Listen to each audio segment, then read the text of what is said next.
Hi board members and welcome to the business plan proposal for Nike Incorporated for the year 2020.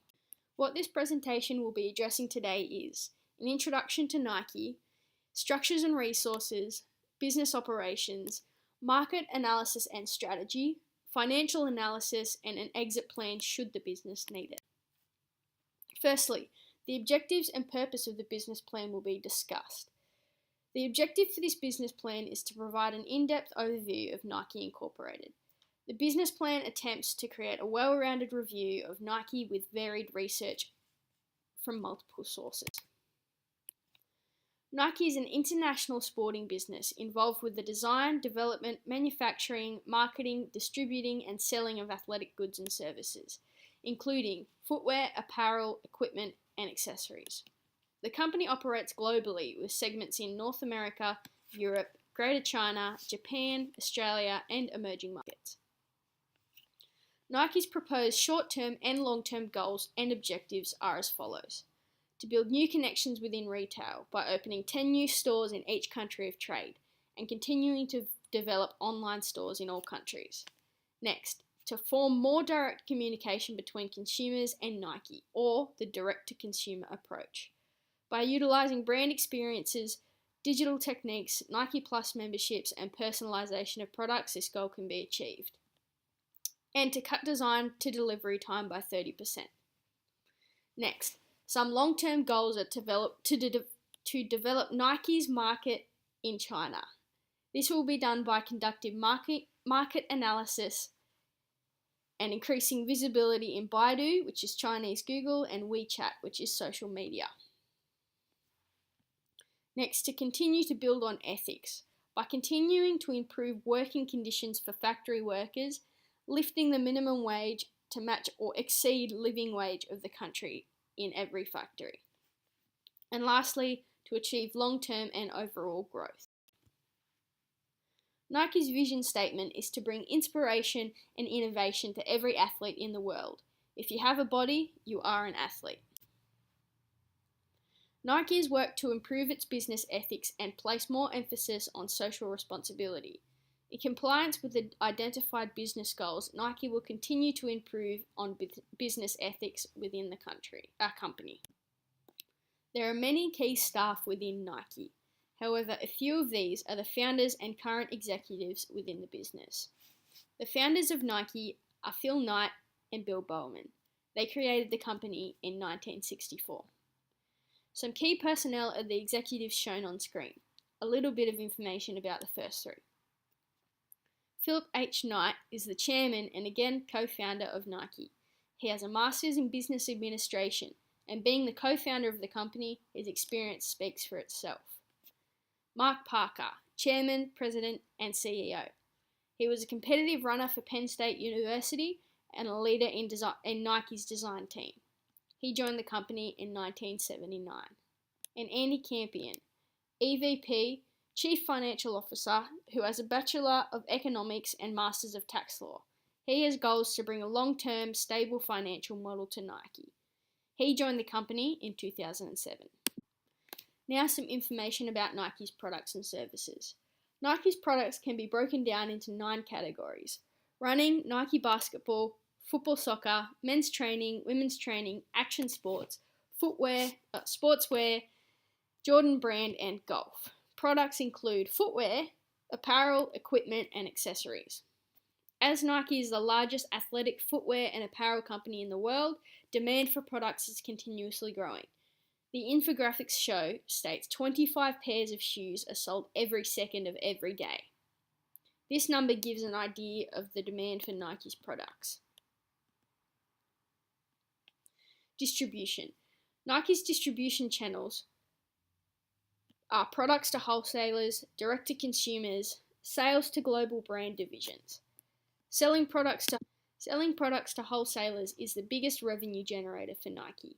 However, its goal is to increase the direct to consumer market by developing its global online market and increasing outlet stores. Pricing. Nike uses price leadership strategy and value-based pricing. This means that they place a price on the product according to what the consumer is willing to pay. Therefore, the pricing of the same product can vary drastically depending on which country it is being sold in. For example, one pair of mid-range Nike shoes sells for $56 on average in Pakistan, compared to $249 in Iran. Future growth. From 2006 to 2019, Nike has increased its revenue by 9.74% each year. Nike plans to utilize its core strengths and adapt quickly to changes in order to continue this growth into the future. Payment. Nike accepts these various payment methods: Visa, MasterCard, Diners Club, Discover, American Express, Visa Electron, Maestro, and PayPal. Production. Due to high labour costs within home country of the United States, Nike manufactures the majority of their products internationally. Nike also hires independent contractors to source raw material for their products within the country of manufacturing. Once products have been manufactured, they are then shipped to distribution warehouses around the world. From here, the products are then distributed via earlier discussed distribution channels. Nike's unique selling position addresses the emotions of the customers. The company envisions everybody as an athlete and uses the thought of helping people realize their sporting goals as direction in their positioning. Along with this, the famous Just Do It slogan and their swoosh logo assist to set the company apart from its competitors. In compliance with Nike's goal to improve their direct-to-consumer approach, a greater focus towards e-commerce is forming. Online sales have enabled Nike to continue business growth while consumer preference is transferring to e-commerce. There are many types of insurance needed for a company such as Nike. As Nike is an international business, the company must ensure their insurance is in compliance with each country's rules and regulations. Types of insurance Nike may use are cybersecurity and data breach insurance, business interruption and income insurance, general liability, professional liability insurance, workers' compensation, business travel accident, commercial umbrella, public liability insurance, and retail insurance packages. Every business faces risks. A few identified risks for Nike are changes in consumer demands and preferences, loss of revenue due to tax exchange rates and interest rates, and loss of revenue due to counterfeit goods. For more information about impact of these occurring and how they are managed and mitigated, see on screen.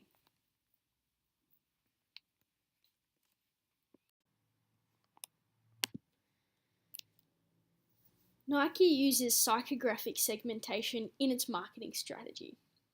Psychographic segmentation focuses on segmenting consumers into lifestyle, activities and opinions, values, social class, and personality. Nike's value proposition to consumers is based on quality. The image of the highest quality materials with the latest technology and appealing to fashion, backed with endorsement of celebrities and top sporting athletes. Nike's target market is very general, all athletes. Nike's idea of an athlete is if you have a body, you are an athlete. Therefore, among the broad scheme of things, Nike's target market is everybody within the sporting goods industry. Though, to break down specifically, each product range has a specific target market. The target market as a whole is the entire sporting goods market. Therefore, the size and value of this market would be around $190 billion. Factors that can affect the spending habits of Nike's consumers are marketing strategies, economic conditions, changes in personal preference, group influence, and purchasing power. Nike's competitive advantage is their involvement of consumers in the creation process, offering places where customers can interact with the company and share ideas for improvement or customization. Nike states, in the past, the product was the endpoint of the consumer experience. Now it's the starting point. Nike acquires new customers by adapting to changing needs and wants of the market. For example, e-commerce and direct-to-consumer strategies. Nike's customer service model is effective because Nike aims to put the customer first and serve the customer. Nike retains profitable customers similarly to acquiring new customers.